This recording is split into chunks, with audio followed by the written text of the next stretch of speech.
L'Algérie va rouvrir partiellement ses frontières à partir du 1er juin prochain.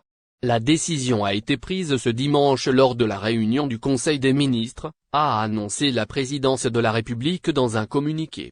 Ces frontières sont totalement fermées depuis le 1er mars dernier, au lendemain de la détection des premiers cas du variant britannique du Covid-19 en Algérie.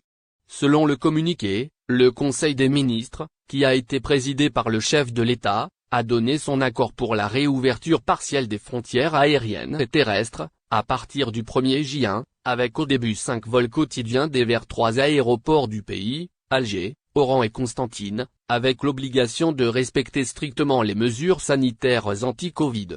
Le Conseil des ministres a adopté les propositions d'ouverture partielle, avec, dans un premier temps, 5 vols quotidiens en moyenne vers les aéroports d'Alger, Constantine et Oran à partir du 1er juin prochain, indique le communiqué de la présidence de la République.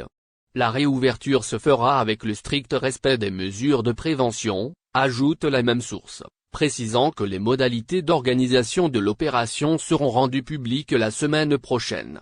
Les frontières aériennes, terrestres et maritimes de l'Algérie sont fermées depuis mars 2019 pour cause de pandémie Covid-19. Des vols de rapatriement ont été organisés par Air Algérie.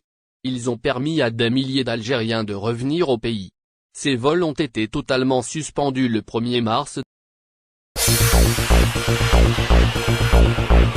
Ces nouveaux records sinistres que vient d'enregistrer l'Algérie ce dimanche 16 mai 2021. Et pour cause, plus de 90 militants du Irak ont été traînés devant les tribunaux dans pas moins de 8 wilayas à travers le pays.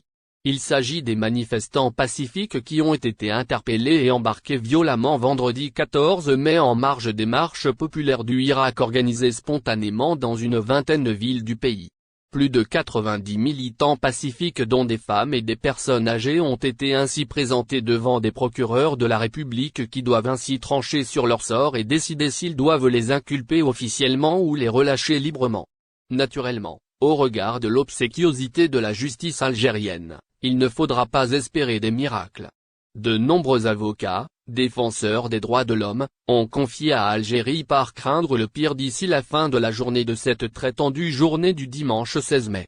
Et pour cause, des manifestants pacifiques risquent d'être incarcérés arbitrairement et placés ainsi en détention pour remplir encore davantage les prisons algériennes de détenus d'opinion et de détenus politiques.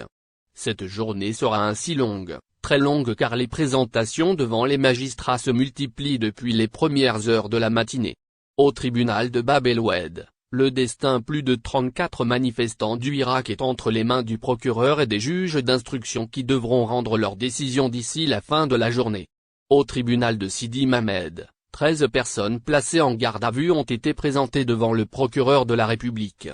À Sétif, plus de 24 manifestants du Irak placés en garde à vue attendent également la décision des juges du tribunal pour connaître définitivement leur sort. Plusieurs indices reflètent malheureusement une volonté manifeste du régime algérien de priver ces militants du Irak de leur liberté. Beaucoup d'entre eux risquent d'être ainsi placés sous mandat de dépôt dès ce dimanche.